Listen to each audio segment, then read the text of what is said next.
Hi, Alan Papaleo here for Jatai International. I have my beautiful friend with me with a graduated bob. I'll be doing this with two tools, the switchblade shear and the feather razor. Feather razor this side, you'll see how beautiful it is with the movement and the organic texture. Switch this around to the switchblade, you're going to see a very strong shape. So we'll get started right now. So we'll get started now with our graduated bob, and you can see I started off by sectioning her into 4 sections. Very basic sectioning. It's from the bevel of the head to the back of the ear on both sides, right down the center, and again on the other side, right to behind the ear. The first section I'm going to be cutting is a fairly high horizontal section. Now I'm not cutting up here yet. What's going to happen is we'll be cutting from a very low center section and pivoting the fingers and hand around so we get that beautiful angled shape. So again, this is going to be this way going into a longer front. This side will be done with the switchblade shears. The opposite side, same sectioning, but with the feather razor. So we'll get started. First thing, of course, dampen the hair down with the blade glide. This is really very important. It's a leave-in conditioner. This will extend the life of my shears and my razors, but also this will give you all the nutrients in the hair you need to create a beautiful, clean cut. So I'm just going to put a little bit into the hair, and I'm going to get started with the cut. So you can see in that one section, I did a subsection. Now, if I was doing this on both sides, I would take a little bit from each side and do this. But my first section, I'm going to turn this so you can see it, is going to be a low elevation. Now, if you take this and go very, very short, that's where you're going to be. It's going to be a very tight look. I'm going to just angle my fingers out slightly, and my fingers are always angled at a 45. If I do this with fingers pointing straight up to the ceiling, I'm going to square off the back, and it's going to be a layered cut instead of a graduated bob. First of all, you never have to have them sharpened. You just basically switch out the blades.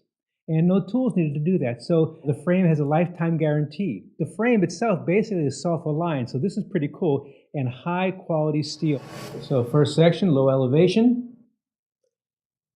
And I'll do my first cut. So I'm actually going a little bit longer at the top, a little bit closer at the nape. And I wish you could feel the blade here. It's very, very sharp. You can really feel this switchblade shear working beautifully. Again, a little bit of the blade glide. Now, the next section is I'm going to go a little bit higher. Now, I was right about where her occipital bone would be, that little bone that protrudes out. Now, my next section is going to go a little bit above this. Now, watch. A little bit above and over slightly. So now I'm taking that out. And we'll pin it out of the way. Some people don't like using the clips. I like to use them. It makes it nice and clean. Now I'm going to take this. Now my hand is going to start traveling toward her chin. So this section now, I see my guide underneath. So now I'm just going to work my way in that fashion.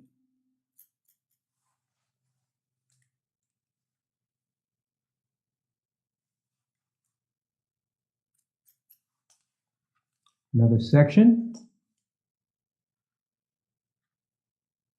So what I'm doing is I'm really building up a nice graduated shape through the sides. Fingers pointing down and in toward her chin.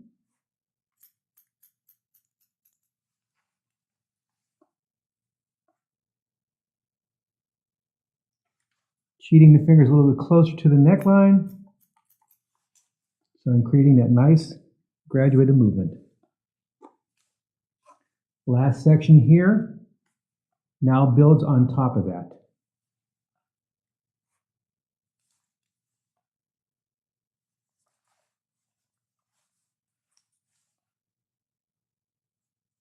Now I'm not cutting into what I cut below that.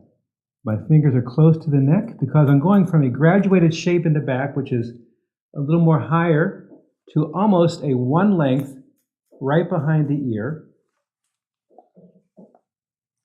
And then we'll work into that. So now my next section comes down. Now the first thing I'm going to do is make sure that I have the right moisture content in the hair. Very, very important for me. So I'm going to take a section to about the top of the ear. Blade glide.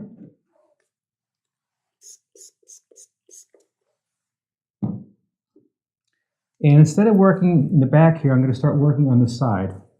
So I'm just going to take this now, making sure my elevation stays nice and low next to the neck. Find my guide,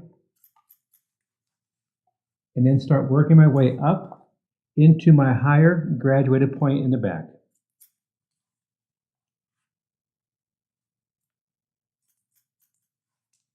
And again, checking the line. You can see that shape coming in. So we're shorter in the back here, going longer to the front.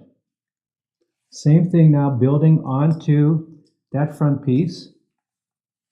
So I'll just take another section out of there, just to a little bit above the top of the ear. In fact, what I think I'll do to make it even more visual, I'm going to combine both the front and the back together. This way you'll be able to get a real good idea of where this shape is going. And it's important that you always have that in mind as you're doing a graduated shape, especially graduated bob, because if you lose that vision, you'll end up getting way too long and floppy in the front. So now watch. Bringing it down, not worried about the hair in the front. Blade glide.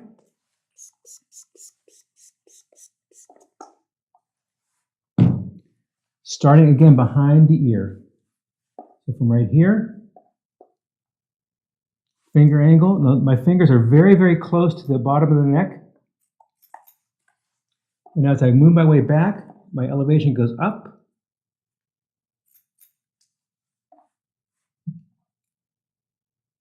If I don't see my guidelines from the very front and back, I don't make any movements. And I always check my shape as I work so you can see where I'm going. Now the front. Now when you're doing this around the front, the biggest area to worry about, and really I think the only area, is above the ear. So we're going to take this, finger angle comes down, slight tapping, loosen up that hair, and just cut right in. Turn the head, and right where the hair falls naturally, we cut.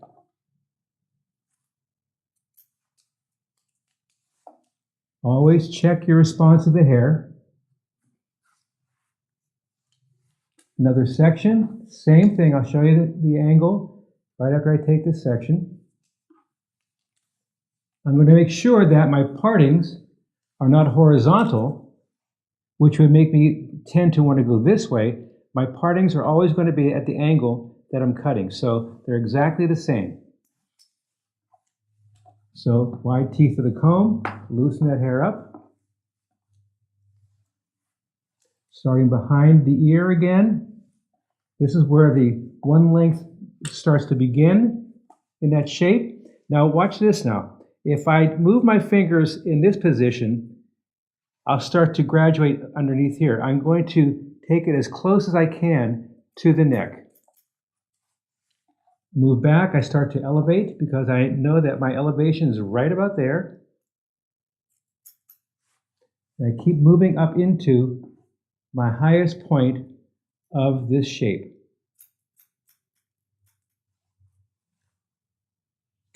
Now going into the side. Again, wide teeth. Find my angle. First thing I do, loosen that hair above and below the ear, and just follow that line.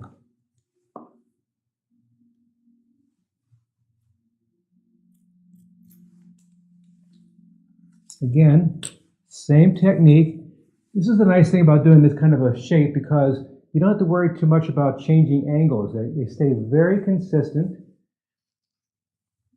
The only thing I like to do is try to keep the amount of hair coming down very, very even so that I can really see my guide and not create any kind of a thicker response to the ends of the hair by making too much hair onto that section. So again, light spray,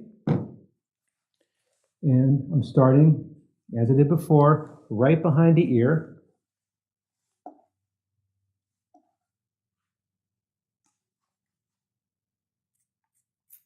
Notice I'm pretty close to that one length there. Wide teeth, I start to come out from the head, finding my guide, and building onto that highest point at the center there. Check the response. You can see really, really clean line right here. That's that. And again, this is with the shear, so you can really see the line so much tighter. And we have that beautiful graduation underneath.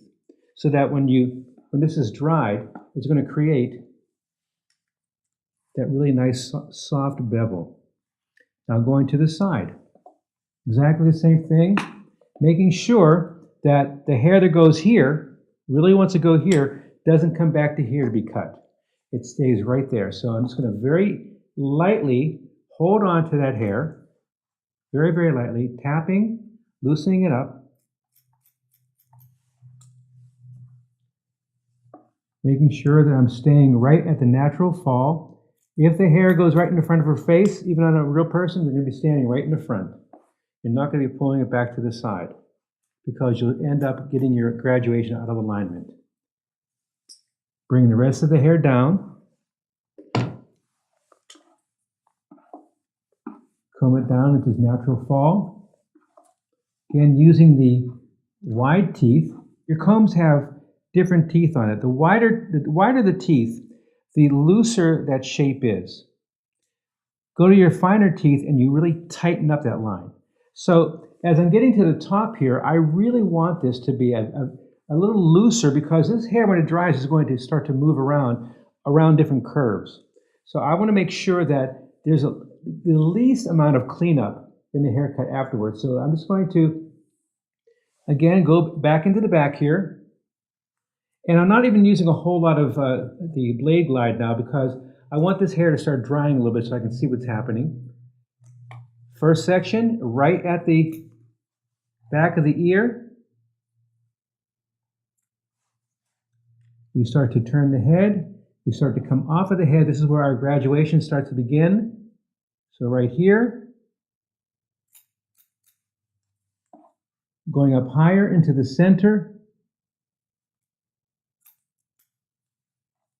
Check out the center. That's basically done in the back here. So I'm just going to check that before I go any further. It's always important to check this as you work and go through it. So you can start seeing the graduated shape. Going into the front. Now, look where her hair falls naturally. Again, it falls directly in front of her eye. The area that you end up having a problem with getting too long is usually right through here because we have a tendency to look at this line and we say to ourselves, well, that line goes straight down. So if I'm standing right here and pull all this hair over to here and do that line, yeah, it's going to be a straight line. But when the hair is let go, this hair belongs over here, so it's actually going to get longer as it goes. So your beautiful line that should go this way is going to go this way, and it's going to curve down.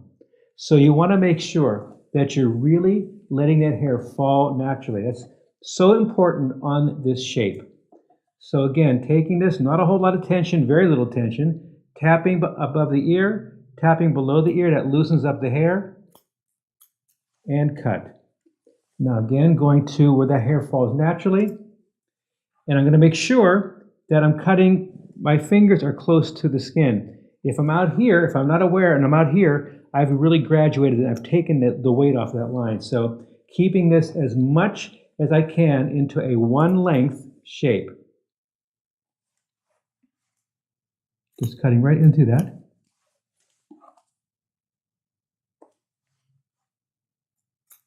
And our last section in the front here, and again, it grows straight down over her eyes. So I'm going to be standing directly in front of that area and cutting in. So we have one side completely done. with our graduated bob. Let me turn to the side so you can see this. You can see that shape from the high point into the low point, from graduation into a one length in the front. Okay, so second side, switching to the razor. And I want to tell you some of the important features and benefits of the Jatai feather razor. First of all, high quality steel. When I'm cutting, the hair will not get clogged in the teeth. Also, you're not going to cut yourself. It's safe for me to use, easy to hold, very ergonomically designed, the perfect cutting tool you can use in a salon. If we think about what we did on the right side, we had the very, very steep angle at the bottom. So we're longer at the top section of that piece, closer to the nape, so that creates a graduation. And we keep working our way around, so we go from this to a one length. So now switching with the razor, the same thing. Fingers higher at the back, and just working our way into the bottom. Again, making sure that the hair has the same moisture content as I'm working, so I use my blade glide. Another section now comes from right above that, slightly above that, and over. And I'm always concerned and aware that my line is going to be going this way.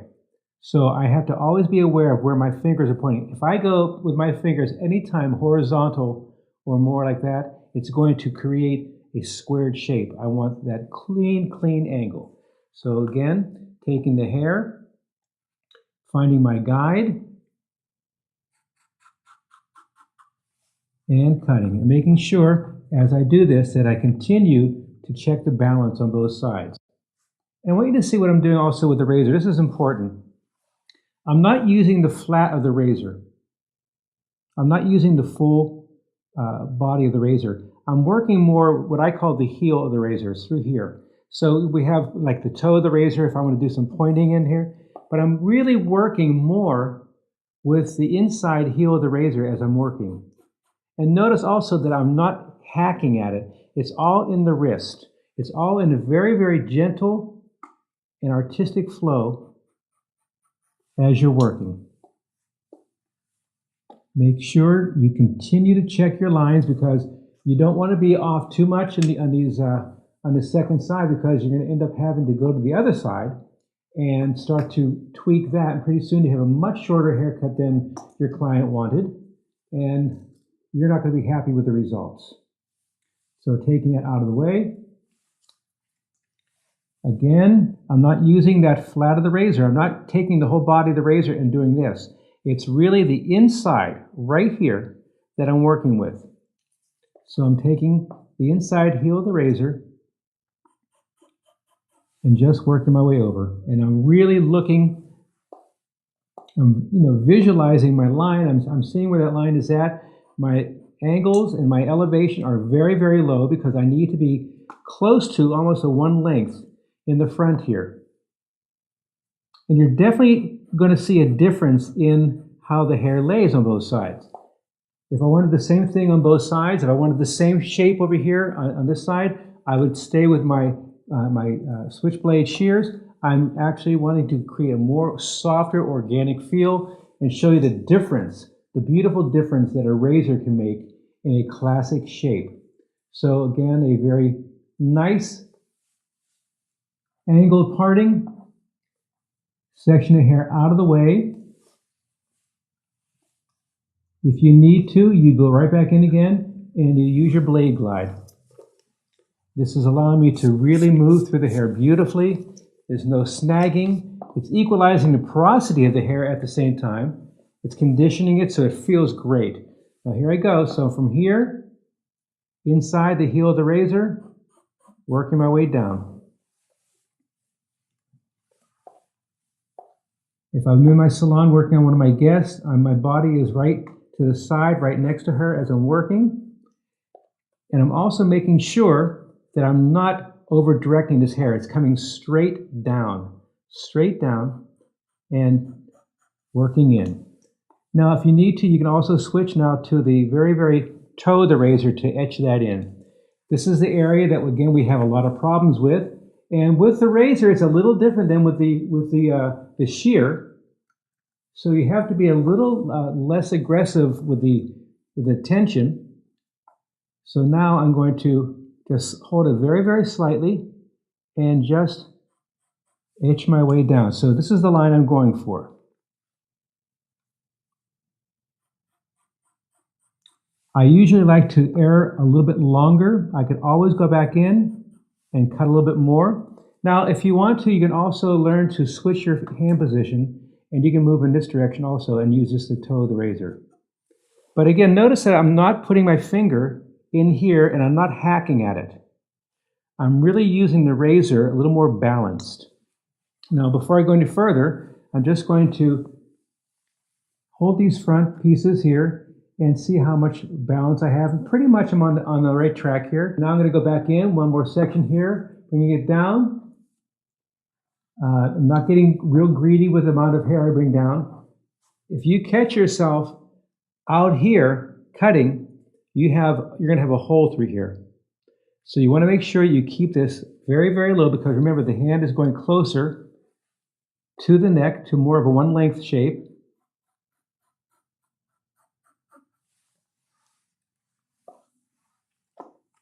Now, in your salons, if you want to do the whole back with the razor, it's something I do, and then switch to your switchblade shear in the front, absolutely you can do that. You can create a very hard line in the front. That's very acceptable. But for this shape, I want this to really have a softness, so I'm going to stay with the razor all the way.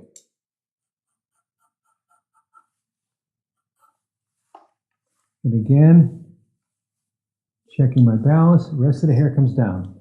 Wide teeth,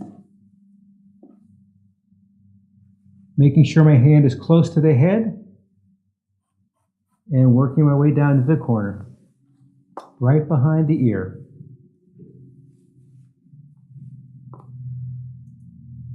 Down low,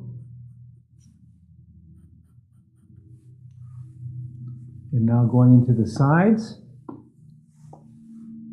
Get hair out of the way so you can see what you're doing. Make sure you're using the wide teeth. You turn so you can see here. And again, just working your way forward.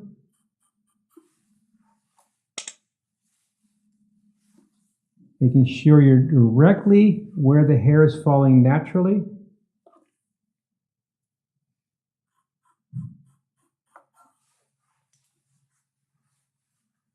Now, before I go any further in the front, I'm going to be checking my balance. I have to take off right about here. So just taking my time.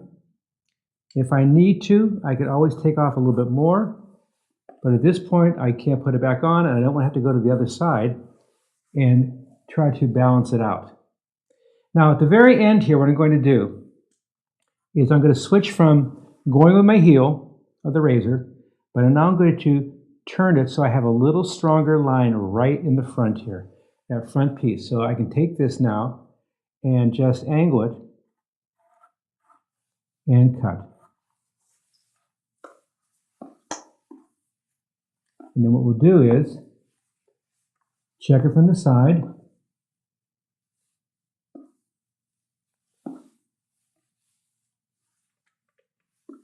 If there's any hair overlapping, I see one little hair sticking out there, and that's not a mistake. We're still working on it. We're still cutting. So those hairs, they just sort of move around at the top there.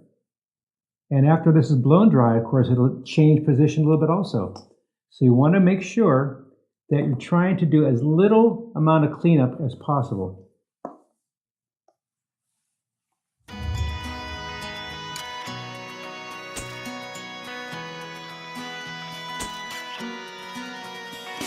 The blow dry is done, and you can see the difference here.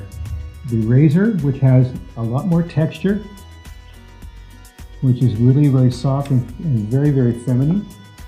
And you also have the really hard edge of the shear, creating a little more controlled look.